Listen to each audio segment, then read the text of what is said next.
সুপ্রিয় শিক্ষার্থীরা, আশা করি তোমরা সবাই ভালো আছো।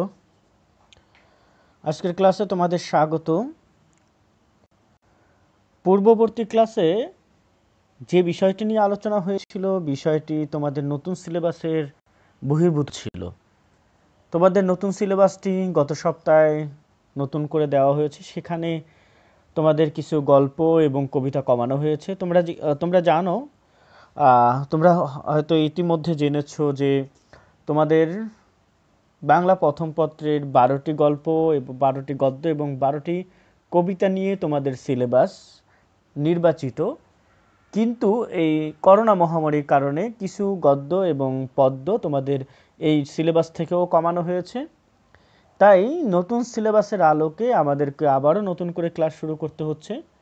আজ আমরা আলোচনা করব, এর আগের ক্লাসে আমরা গদ্য আলোচনা করেছিলাম, দুটি গদ্য আলোচনা করা হয়েছে। আজ আমরা তোমাদের পাঠ্য বইয়ের অন্যতম একটি গুরুত্বপূর্ণ গদ্য, অন্যতম গুরুত্বপূর্ণ একটি রচনা আমার পথ। এটা কাজী নজরুল ইসলামের লেখা একটি প্রবন্ধ এবং এই প্রবন্ধটি প্রতিটি পরীক্ষায়, প্রায় পরীক্ষায়, অর্থাৎ যদি 10টি পরীক্ষা হয় তার মধ্যে 8টি পরীক্ষা এখান থেকে সৃজনশীল এবং বহু নির্বাচনী প্রশ্ন হয়ে থাকে। সৃজনশীল প্রশ্ন এখান থেকে হয়। তো প্রিয় শিক্ষার্থীরা, আজ আমি তোমাদেরকে আমার পথ এই রচনা সম্পর্কে আলোচনা করব। আমার পথ, তোমরা স্ক্রিনে দেখতে পাচ্ছ আমার পথ এখানে একটু রঙিন করে দেওয়া আছে। আমার পথ হচ্ছে একটি প্রবন্ধ। প্রবন্ধ সম্পর্কে আমি এর আগের ক্লাসেও বলেছি, প্রবন্ধ শব্দের অর্থ হচ্ছে প্রকৃষ্ট রূপে বন্ধন। সাহিত্যের অন্য একটি মাধ্যম হচ্ছে প্রবন্ধ। উপন্যাস, গল্প, কবিতা, নাটক, এই সাহিত্যিক এই মাধ্যমে আমরা শুধুমাত্র আনন্দ লাভ করি। এগুলো পাঠ করে আমরা দেখি, আমরা পড়ে, কবিতা, গল্প, উপন্যাস, নাটক এগুলো পড়ে আমরা আনন্দ পাই। কিন্তু একমাত্র প্রবন্ধ পড়ে আমরা একদিকে যেমন জ্ঞান লাভ করি আর একদিকে তেমনি আনন্দ পাই। প্রবন্ধতে একজন সাহিত্যিক তার নিজের চিন্তা চেতনা, যুক্তি নির্ভর চিন্তা চেতনা, তার জ্ঞানের প্রসারতা, তার যুক্তি, নিজের মেধা, মননশীলতার মধ্য দিয়ে কোনো বিষয়কে উপস্থাপন করেন। বিষয়টা আরেকটু সহজ করে বলি, কোনো সাহিত্যিক কোনো একটি বিষয়কে তার মেধা, মননশীলতার মধ্য দিয়ে যুক্তিনিষ্ঠ আলোচনা করেন প্রবন্ধে। কাজী নজরুল ইসলাম এখানে আমার পথ প্রবন্ধে নিজের যে দৃষ্টিভঙ্গি, সেই দৃষ্টিভঙ্গি থেকেই কিছু বিষয় নিয়ে আলোচনা করেছেন। ওই সময়টা আমি একটু প্রাথমিকভাবে বলে নিই। আমার পথ প্রবন্ধটি হচ্ছে ভারত স্বাধীনতা আন্দোলনের সময় রচিত একটি প্রবন্ধ। এই প্রবন্ধের মূল বিষয় হচ্ছে একতাবদ্ধতা। আবার বলছি, মূল বিষয় হচ্ছে হিন্দু মুসলমান এই সাম্প্রদায়িকতা ভুলে সম্প্রীতির বন্ধনে আবদ্ধ হয়ে, একতাবদ্ধ হয়ে মুক্তি লাভ করা। বিষয় তোমাদের এটা হচ্ছে এটার ফলাফল। এই প্রবন্ধটি যখন আমরা পড়ি, আমার পথ হচ্ছে, লেখক বলছেন সত্যের পথ। আমি মানুষ এবং আমার যে আমাকে পরিচালনা করে, তোমরা জানো আমরা যখন কোনো একটি কাজ করতে যাই তখন আমাদের মন দুই দিকে সায় দেয়, করব কি করব না। এই যে মনের যে ইঙ্গিত, মনের যে কথা, মন বলে দেয় যে কোন কাজটা ভালো, কোন কাজটা খারাপ। এই যে আমি যদি আমার এই বিবেক এবং বুদ্ধি দিয়ে কাজ করতে পারি, আমি যদি আমার নিজের পথে চলতে পারি, সেটাই হচ্ছে সত্যের পথ। অন্য কেউ আমাকে পথ দেখিয়ে দিবে, সেই পথে আমি না বুঝে তার কথা মতো চলবো এবং বিপদে পড়ব, এবং সেটা যে সঠিক পথ হবে এই ধারণা নিয়ে আমি তার কথা মতো চলবো, সেটা সঠিক পথ নাও হতে পারে। তাই লেখক বলছেন যে আমার কর্ণধার আমি, আমার পথ দেখাবে আমার সত্য। তাহলে আমার পথ বলতে লেখক বোঝাচ্ছেন সত্যের পথ, যেই সত্যের পথে লেখক নিজে পরিচালিত হবেন, অন্য কারো মাধ্যমে পরিচালিত হবে না। নিজের পথে, নিজের সত্যের পথে তিনি নিজেই নিজেকে পরিচালিত করবেন। এই হচ্ছে প্রবন্ধের কথা। এই সত্যপথে পরিচালিত হতে গিয়ে অনেকেই হয়তো ভয় অনেকেই হয়তো মনের দিক থেকে ভয় পাবে, কিন্তু যে মনে ভয় পায়, যার ভিতরে ভয়, তার বাইরে ভয়। কেউ যদি চুরি করে কেউ যদি চুরি করে তাহলে চুরি করার পর তার চুরির তার মনের মধ্যে এক ধরনের ভয় থাকবে। যদি চুরি না করে তার মনের মধ্যে কোনো ভয় থাকবে না। লেখক তাই বলছেন যে কাজে যদি মানুষ নিজকে নিজের পথে, সত্যের পথে পরিচালনা করতে গিয়ে কোনো ভয় পাওয়া যাবে না। আর এই নিজের পথে পরিচালিত, নিজের সত্যের পথে পরিচালিত করতে গেলে হয়তো অনেকেই অনেক কথা বলবে। সেই মানুষের কথা ধরে তুমি যদি ভয় পেয়ে যাও, তুমি যদি অবদমিত হয়ে যাও, তাহলে তুমি তোমার অতি বিনয় প্রদর্শন করো, তাহলে তুমি সত্যের পথে পরিচালিত হতে পারবে না। তখন কি হবে? তুমি অন্যের দ্বারা নিয়ন্ত্রিত হবে। অন্যের দ্বারা যদি কেউ নিয়ন্ত্রিত হয়, তাহলে সে হবে অন্যের অবলম্বন করে চলা। আর এই পরের অবলম্বন করে চলাই হচ্ছে সবচেয়ে বড় পরাধীনতা। আর এই কারণেই অন্যের অবলম্বনে চললেই আমরা কোনোদিন স্বাধীনতা অর্জন করতে পারবো না। এই বর্তমানের বাংলাদেশের কথা বলি, ভারতের কথা, তখন ভারত স্বাধীনতা আন্দোলন চলছিল, ব্রিটিশদের বিরুদ্ধে আমরা আন্দোলন করে স্বাধীনতার জন্য সংগ্রাম করে যাচ্ছিল। এই এই আমরা তখন সম্পূর্ণ ব্রিটিশ নির্ভর ছিলাম। এর পরবর্তীতে বাংলাদেশের কথা ধরি আমরা, বাংলাদেশ পাকিস্তানের উপর নির্ভরশীল ছিল। যখন তারা এই পরের পাকিস্তানের উপর নির্ভরশীল না হয়ে নিজের উপর নির্ভরশীল হতে লাগলো, তখনই তারা মুক্তি বা স্বাধীনতা সংগ্রামে একতাবদ্ধ হতে থাকলো। তাই লেখক বলছেন, আমি সত্যের পথে পরিচালিত হবে, সেখানে সত্যের পথে পরিচালিত হতে গিয়ে আমার ভয় পেলে চলবে না। আমাকে সামনে এগিয়ে যেতে হলে অনেকে আমাকে বলবে, বেশি অহংকার দেখাচ্ছে, অনেক কিছু বলবে, কিন্তু সেই কথার তোয়াক্কা না করে, তার কাছে মাথা নত করে না দিয়ে, নিজের পথে নিজেকে নিজের দ্বারা পরিচালিত করে, অন্যের পরাবলম্বন না হয়ে যদি আমরা সামনের দিকে আগাতে পারি, তখনই হবে আমরা মুক্তি সংগ্রামে বা নিজেকে মুক্তি করতে পারবো। আর এই মুক্তি সংগ্রামে হতে হলে হবে সবচেয়ে বেশি দরকার একতাবদ্ধতা। আর এই একতাবদ্ধতা যদি হিন্দু মুসলমান এক হয়ে যায়, অসাম্প্রদায়িক চেতনায় বিশ্বাসী হয়, সম্প্রীতি প্রতিষ্ঠা করে, তখনই আমাদের মুক্তি, আমাদের স্বাধীনতা খুব সহজে অর্জন হবে। এই বিষয়টি লেখক আমার পথ প্রবন্ধে বুঝিয়েছেন।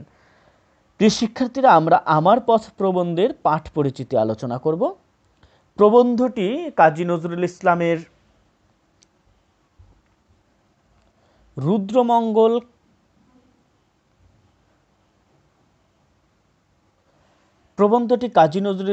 সুবিখ্যাত প্রবন্ধ গ্রন্থ রুদ্রমঙ্গল থেকে সংকলিত করা হয়েছে। অর্থাৎ রুদ্রমঙ্গল হচ্ছে কাজী নজরুল ইসলামের একটি প্রবন্ধ গ্রন্থ, সেখান থেকে আমার পথ প্রবন্ধটি নেওয়া হয়েছে। আমার পথ প্রবন্ধে নজরুল এমন এক আমির প্রত্যাশা করেছেন, যার পথ সত্যের পথ, সত্য প্রকাশে তিনি নির্ভীক অসংকোচ। অর্থাৎ লেখক বলছেন, আমার পথ প্রবন্ধে এমন একটি সত্য প্রত্যাশা করেছেন, যে সত্য পথের পথিক সমস্ত অসত্যকে ধুলার সাথে মিশিয়ে সে নির্ভয়ে চলবে। আর তার এই আমি ভাবনার বিন্দুতে সিন্ধুর উচ্ছ্বাস জাগায়। নজরুল প্রতিটি মানুষকে পূর্ণ এক আমির সীমায় ব্যপ্ত করতে চেয়েছেন। অর্থাৎ প্রত্যেকটা মানুষ যেন নিজের সত্য অনুভূতি, সত্য বিশ্বাস নিয়েই মানুষ যেন সামনে এগিয়ে যেতে পারে, সেই দিকটাই তিনি বোঝাতে চেয়েছেন। একই সঙ্গে এক মানুষকে আরেক মানুষের সঙ্গে মিলিয়ে আমরা হয়ে উঠতে চেয়েছেন। অর্থাৎ এই প্রবন্ধে আরেকটি বিষয় হচ্ছে যে এই সত্যের পথে পরিচালিত শুধু একাই হলে হবে না, আরও মানুষকে সবাই যেন নিজের এই সত্যকে উপলব্ধি করে একে অপরের সাথে মিলেমিশে যেতে পারে, সেই বিষয়টি এখানে তিনি তুলে ধরেছেন। স্বনির্ধারিত এই জীবন সংকল্পকে তিনি তার মতো আরও যারা সত্যপথের পথিক হতে আগ্রহী, তাদের উদ্দেশ্যে ছড়িয়ে দিতে চান। এই সত্যের উপলব্ধি কবির প্রাণ প্রাচুর্যের উৎসবিন্দু। তিনি তাই অনায়াসে বলতে পারেন, আমার কর্ণধারা আমি, আমার পথ দেখাবে আমার সত্য। এই লেখক এই জন্যই, অর্থাৎ লেখক বিশ্বাস করে নিজের সত্যকে, নিজের আত্মাকে, নিজের আত্মা যা বলে, নিজের হৃদয় যা বলে, এই সত্যকে উপলব্ধি করতে পারেন বলেই লেখক বলছেন, আমার কর্ণধার আমি, অর্থাৎ আমি আমার পথের পরিচালক, আমাকে আমিই পরিচালিত করবে। কেউ আমাকে বলবে তার কথা মতো আমি পরিচালিত হব তাই না, সেটা হবে না। আমি আমার পথ আমার কথা মতো চলবো, আমার পথ দেখাবে আমার সত্য, তবে মিথ্যা না। আমি হতে পারে আমার আত্মা যদি খারাপ দিকে ধাবিত হয় সেটা করা যাবে না। আমার পথ সত্যের পথ হতে হবে। রুদ্র তেজে মিথ্যার ভয়কে জয় করে সত্যের আলোয় নিজেকে চিনে নিতে সাহায্য করে নজরুলের এই আমি সত্তা। অর্থাৎ আমি সত্তা কি করে, সমস্ত মিথ্যার ভয়কে জয় করে সত্যের আলোকে চেনায়।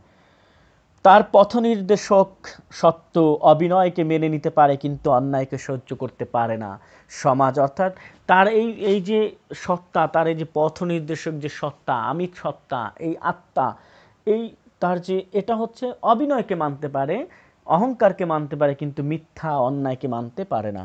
সমাজ ও সমকাল পর্যবেক্ষণের মধ্য দিয়ে প্রাবন্ধিক দেখতে দেখেছেন যে সুস্পষ্টভাবে নিজের বিশ্বাস আর সত্যকে প্রকাশ করতে না জানলে তৈরি হয় পরনির্ভরতা। এই কথাই আমি কিছুক্ষণ আগে বলছিলাম শিক্ষার্থীরা, যে যখন সমাজ, তুমি যদি তোমার নিজের আত্মাকে চিনতে না পারো, নিজের সত্যকে চিনতে না পারো, অন্যের দ্বারা পরিচালিত হতে চাও, তখনই কি হবে, তুমি পরের নির্ভরশীল হবে। অপরের উপর যারা নির্ভরশীল তারা কখনো স্বাধীনতা অর্জন করতে পারে না। পরাবলম্বনই হচ্ছে বড় পরাধীনতা। অর্থাৎ অন্যের অবলম্বন নিয়ে বেঁচে থাকা হচ্ছে পরাধীনতা।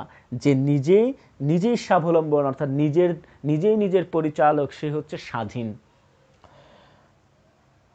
আহত হয় আমাদের ব্যক্তিত্ব। নজরুলের কাছে এই ভগ্ন আত্মবিশ্বাসের গ্লানি গ্রহণযোগ্য নয়। এর পরিবর্তে তিনি প্রয়োজনে দাম্ভিক হতে চান, কেননা তার বিশ্বাস সত্যের দম্ভ যাদের মধ্যে রয়েছে তাদের পক্ষেই কেবল অসাধ্য সাধন করা সম্ভব।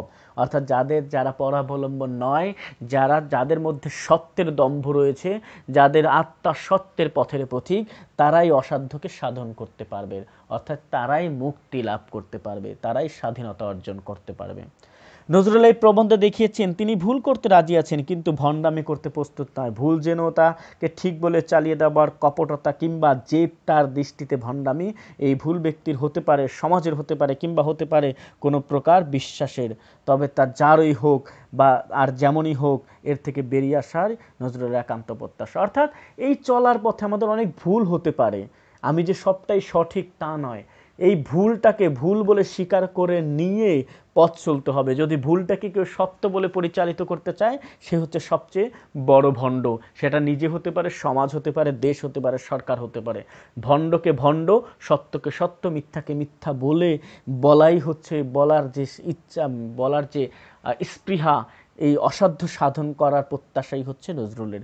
তিনি জানেন এই বেরিয়ে আসা সম্ভব হলেই মানুষের সঙ্গে মানুষের প্রাণের সম্মিলন ঘটানো সম্ভব। মনুষ্যত্ববোধে জাগ্রত হতে পারলেই ধর্মের শত উন্মোচিত হয়। এক ধর্মের সঙ্গে অপর ধর্মের বিরোধ মিটে যাবে, সম্ভব হবে গোটা মানব সমাজকে ঐক্যবদ্ধ করা। আর ঐক্যের মূল শক্তি হলো সম্প্রীতি। লেখক বলছেন এই মনুষ্যত্ব যখন সত্য বাক্যে বলিয়ান হবে মানুষের আত্মা, তখন মানুষ ধর্ম বিদ্বেষ তৈরি করবে না, মানুষ সাদা কালো বিচার করবে না, ধর্ম নিয়ে বিভেদ তৈরি করবে না। তখন মানুষ কি হবে, মানুষ বলে মানুষকে মূল্যায়ন করবে। মানুষের মধ্যে মনুষ্যত্ব জাগ্রত হবে। আর মনুষ্যত্ব জাগ্রত হলেই এক মানুষের মধ্যে সমস্ত বিরোধ কেটে যাবে। তখনই ঐক্যের মূল শক্তি হয়ে উঠবে সম্প্রীতি। আর সম্প্রীতি যখন তৈরি হবে, তখনই এই ভারত স্বাধীন হবে। আমি বলছি এই প্রবন্ধটি লেখা হচ্ছিল ভারত স্বাধীনতার সময়, তাই এই প্রবন্ধের মূল প্রেক্ষাপট ছিল সম্প্রীতি প্রতিষ্ঠা করে স্বাধীনতা অর্জনের জন্য সবাইকে সচেতন করে তোলা। প্রিয় শিক্ষার্থীরা, আমার পথ প্রবন্ধের পাঠ পরিচিতি পড়ে যেটা তোমরা বুঝতে পেরেছো, এই কথাটি হচ্ছে এটা যে আমাকে পরিচালিত করবে, অন্যের দ্বারা আমাকে পরিচালিত করব না। আমি আমাকে পরিচালিত করতে গিয়ে হয়তো ভুল হয়ে যাবে, কিন্তু সেই ভুলটাকে ভুল বলে স্বীকার করে নিয়ে সত্য পথের পথিক হয়ে আমাকে সামনে এগিয়ে যেতে হবে। আর এগিয়ে গেলেই আমি কি হব, অসাধ্যকে সাধন করতে পারবো। এবং এই এগিয়ে নিজে পথে পরিচালিত করতে না পারলে আমি তখন অন্যের অবলম্বন হবে। আর অন্যের অবলম্বন, এই পরের অবলম্বন হচ্ছে পরাধীনতা। এই পরাধীনতা দূর করতে পারলেই আমরা স্বাধীনতা অর্জন করতে পারবো। আর যখন আমি আমার মনের মধ্যে সত্য উপলব্ধি প্রতিষ্ঠা করতে পারবো, তখন আমি মনুষ্যত্ব, আমার হৃদয়ে মনুষ্যত্ব জাগ্রত হবে। আর যার মধ্যে মনুষ্যত্ব আছে সেই মানুষকে মানুষ বলে মূল্যায়ন করে, তখন তারা সমস্ত মানুষকে একসাথে মিলেমিশে সম্প্রীতি প্রতিষ্ঠা করতে সাহায্য করবে আমাদের এই সত্য। এই হচ্ছে পাঠ পরিচিতি আমার পথ প্রবন্ধের। প্রিয় শিক্ষার্থীরা, আমরা এবার একটু লেখক পরিচিতি পড়ে নিব। লেখক পরিচিতি তোমরা কাজী নজরুল ইসলামের ছবি দেখছো। এখানে কাজী নজরুল ইসলাম বাংলাদেশের জাতীয় কবি। তিনি ভারতের পশ্চিমবঙ্গের বর্ধমান জেলার আসানসোল মহকুমার চুরুলিয়া গ্রামে 1899 খ্রিস্টাব্দের 25শে মে জন্মগ্রহণ করেন। এখানে বাংলা যে সনটা দেওয়া আছে 11ই জ্যৈষ্ঠ 1306, এইটা পরীক্ষায় আসতে পারে। তাহলে এখান থেকে কাজী নজরুল ইসলাম হচ্ছে আমাদের জাতীয় কবি। তিনি 1899 খ্রিস্টাব্দে জন্মগ্রহণ করেন, 25শে মে 1899 খ্রিস্টাব্দে জন্মগ্রহণ করেন এবং 11ই জ্যৈষ্ঠ 1306 এটা হচ্ছে বাংলা সন। তার বাবার নাম হচ্ছে কাজী ফকির আহমেদ, মা জাহেদা খাতুন।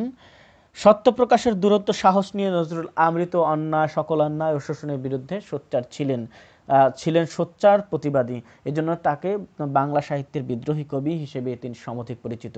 অর্থাৎ সত্য প্রকাশের সমস্ত অন্যায় ও শোষণের বিরুদ্ধে তিনি সর্বদা সত্য প্রকাশের দুরন্ত সাহস নিয়ে সোচ্চার ও প্রতিবাদী ছিলেন। কথাটা একটু বলি, নজরুল সকল অন্যায় ও শোষণের বিরুদ্ধে সত্য প্রকাশের দুরন্ত সাহস নিয়েছিলেন, সোচ্চার এবং প্রতিবাদী। এজন্য তাকে বিদ্রোহী কবি বলা হয়। পরীক্ষা আসতে পারে তাকে বিদ্রোহী কবি বলা হয় কেন? কারণ তিনি সকল অন্যায় এবং অত্যাচার শোষণের বিরুদ্ধে আচরণ করেছিলেন, সোচ্চার এবং প্রতিবাদী হয়ে উঠেছিলেন বলে তাকে বিদ্রোহী কবি বলা হয়। আবার একই সঙ্গে কোমল দরদি মন নিয়ে ব্যথিত বঞ্চিত মানুষের পাশে থেকেছেন। এক হাতে বাঁশি আর এক হাতে রণতুর্য নিতে আবির্ভূত হয়েছিলেন নজরুল। অর্থাৎ এক হাতে বাঁকা বাঁশের বাঁশরি আর এক হাতে রণতুর্য। নজরুল একদিকে যেমন শান্তির গান গিয়েছেন, একদিকে যেমন সম্প্রীতির কথা বলেছেন, মানুষে মানুষে ভালোবাসার কথা বলেছেন, অন্যদিকে তিনি শোষণের বিরুদ্ধে সংগ্রামের কথা বলেছেন। এই জন্য বলা হয় তার এক হাতে বাঁশি যে মধুর সুর, আর এক হাতে হচ্ছে রণতুর্য যেটা দ্বারা যুদ্ধ করা হয়। আর সেই প্রচলিত শিল্পসমূহকে নতুন বিষয় ও নতুন শব্দের বাংলা সাহিত্য সঙ্গীতকে করেছেন সমৃদ্ধতর। দরিদ্র পরিবারে জন্ম নেওয়া নজরুলের কর্মজীবনে ছিল অত্যন্ত বৈচিত্র্যময়। মসজিদের ইমামতি, লেটর দরে যোগদান, 1917 খ্রিস্টাব্দের সেনাবাহিনীর বাঙালি পল্টনে যোগদান, রাজনীতি, পত্রিকা সম্পাদনা কিংবা চলচ্চিত্রের সঙ্গে যুক্ত হওয়া সহ বহু বিচিত্র অভিজ্ঞতায় তার জীবন পূর্ণ ছিল। কাজী নজরুল ইসলাম ছিলেন ছোটবেলায় তার বাবা মারা যায়। তার হচ্ছে ছোটবেলা থেকেই দরিদ্র পরিবারে জন্মগ্রহণ করার কারণে তার ছোটবেলা থেকেই তাকে পরিশ্রম করে তাকে কর্মের সাথে, কাজের সাথে সম্পৃক্ত হয়েই তাকে চলতে হয়। প্রথমে তিনি মসজিদের মুয়াজ্জিনি করেছেন, ইমামতি করেছেন, লেটর দলে যোগদান করেছেন, পরবর্তীতে হচ্ছে রুটির দোকানে কাজ করেছেন। পরবর্তীতে 1917 সালে তিনি সেনাবাহিনীর বাঙালি পল্টনে যোগদান করেছেন, পরবর্তীতে রাজনীতি করেছেন, পত্রিকা সম্পাদনা করেছেন। তার জীবনের নানা বিচিত্র কর্মের সাথে সম্পৃক্ত ছিলেন, আর এই জন্যই তার জীবন ছিল বহু অভিজ্ঞতায় পরিপূর্ণ। তবে এই যে অভিজ্ঞতা, তার জীবন আচরণ, তিনি 43 বছর পর্যন্ত সুস্থ ছিলেন। তার সাহিত্যিক জীবন ছিল 25 বছর। মানুষ যখন তার অভিজ্ঞতার জীবন যখন পূর্ণ হয়েছিল কাজী নজরুল ইসলামের, ঠিক তখনই তিনি অসুস্থ হয়ে যান। অর্থাৎ মাত্র 43 বছর বয়সে দুরারোগ্য ব্যাধিতে আক্রান্ত হওয়ায় এই ঋদ্ধ ও সম্ভাবনাময় জীবন আমৃত্যু নির্বাক হয়ে যান। অর্থাৎ তিনি যখনই অভিজ্ঞতায় পূর্ণতা পায় তখনই তিনি অসুস্থ হয়ে যান। যদি তিনি অসুস্থ না হতো তাহলে বলা হতো বাংলা সাহিত্যকে অনন্য উচ্চতায় নিয়ে যেতেন এই আমাদের নজরুল। বাংলাদেশের স্বাধীন হলে নাগরিকত্ব ও জাতীয় কবির মর্যাদা দিয়ে অসুস্থ নজরুলকে সসম্মানে এদেশে বরণ করে নেওয়া হয়। এর কিছুকাল পর তিনি যখন মৃত্যুবরণ করেন, তাকে ঢাকা বিশ্ববিদ্যালয়ের মসজিদের পাশে পূর্ণ রাষ্ট্রীয় মর্যাদায় সমাধিস্থ করা হয়। অর্থাৎ নজরুলের ইচ্ছা ছিল যখন বাংলাদেশ স্বাধীন হয়, কলকাতা থেকে কাজী নজরুল ইসলামকে বাংলাদেশে নেওয়া হয়, বাংলাদেশের নাগরিকত্ব দেওয়া হয় এবং জাতীয় কবির মর্যাদা দেওয়া হয়। তিনি যখন মৃত্যুবরণ করেন, তার ইচ্ছা অনুযায়ী তাকে ঢাকা বিশ্ববিদ্যালয়ের মসজিদের পাশে পূর্ণ রাষ্ট্রীয় মর্যাদায় সমাধিস্থ করা হয়। এ নিয়ে মূলত কবি হলো সাহিত্যের অন্যান্য শাখায় বিচরণ করেছেন। তার রচিত উপন্যাস বাঁধনহারা, মৃত্যু ক্ষুধা, কুহেলিকা, তার মোট 3টি উপন্যাস কাজী নজরুল ইসলামের বাঁধনহারা মৃত্যুভোজা কুহেলিকা। গল্প গ্রন্থের মধ্যে রয়েছে ব্যথার দান, রিক্তের বেদন, শিউলিমালা, এগুলো হচ্ছে 3টি গল্পগ্রন্থ তার। তার হচ্ছে যুগবাণী, দুর্দিনের যাত্রী, রুদ্রমঙ্গল, রাজবন্দিরের জবানবন্দি তার উল্লেখযোগ্য প্রবন্ধ গ্রন্থ। কাজী নজরুল ইসলামের এটা যেহেতু একটি প্রবন্ধ, এই জন্য কবিতার কথা বলা হয়নি। তার উল্লেখযোগ্য কবিতা হচ্ছে বিষের বাঁশি, তারপরে হচ্ছে ছায়ানট, সিন্ধু হিল্লোল। তার কাব্যগ্রন্থ, কবিতার বই হচ্ছে অগ্নিবীণা, এটা হচ্ছে তার বিখ্যাত কবিতা। এই কবিতার মধ্যেই রয়েছে বিদ্রোহী কবিতাটি রয়েছে। তারপর হচ্ছে বিষের বাঁশি, ছায়ানট, বৃত্তের বেদন, ছায়ানট না, রিক্তের বেদন না, রিক্তের বেদন গল্পগ্রন্থ। তার হচ্ছে ছায়ানট, তারপর হচ্ছে সিন্ধু হিল্লোল, এগুলো হচ্ছে তার উল্লেখযোগ্য কাব্যগ্রন্থ। কাজী নজরুল ইসলাম 1976 খ্রিস্টাব্দের 29শে আগস্ট মৃত্যুবরণ করেন, অর্থাৎ তিনি 1899 সালের 25শে মে জন্মগ্রহণ করেন, 1976 খ্রিস্টাব্দের 29শে আগস্ট মৃত্যুবরণ করেন। 12ই ভাদ্র 1383 বাংলা সনে ঢাকায় মৃত্যুবরণ করেন। আর এই ছিল যে শিক্ষার্থীরা, আমরা আজ আমার পথ কবিতার অনেকগুলো বিষয় সম্পর্কে আলোচনা করেছি। পাঠ পরিচিতি আলোচনা করলাম এবং হচ্ছে লেখক পরিচিতি আলোচনা করলাম। এখান থেকে উল্লেখযোগ্য কিছু প্রশ্ন তোমরা নিজেরাই তৈরি করে পড়ে ফেলবে, অর্থাৎ তোমরা নিজেরাই প্রশ্ন করতে পারো নিজেদেরকে যে কাজী নজরুল ইসলাম কত সালে জন্মগ্রহণ করেছেন, লেখক কোন আমির আহ্বান করেছেন, এখানে লেখক কোন সত্য, আমার পথ বলতে কি বোঝানো হয়েছে, সত্যের পথ বোঝানো হয়েছে। এভাবে নিজেকে নিজে প্রশ্ন করে তোমরা পড়ে ফেলতে পারো। আগামী ক্লাসে আমার পথ প্রবন্ধের মূল প্রবন্ধটি আমরা পাঠ করব। তোমরা একবার নিজেরা বাসায় পড়ে নিবে এবং পরবর্তী ক্লাসে যখন আমরা পড়ব তখন যেন আমার সাথে সাথে তোমরাও বুঝে সম্পূর্ণ পড়ে ফেলতে পারো, এটা চেষ্টা করবে। প্রিয় শিক্ষার্থীরা, ভালো থাকবে, সুস্থ থাকবে। তোমাদেরকে পরবর্তী ক্লাসের জন্য শুভেচ্ছা।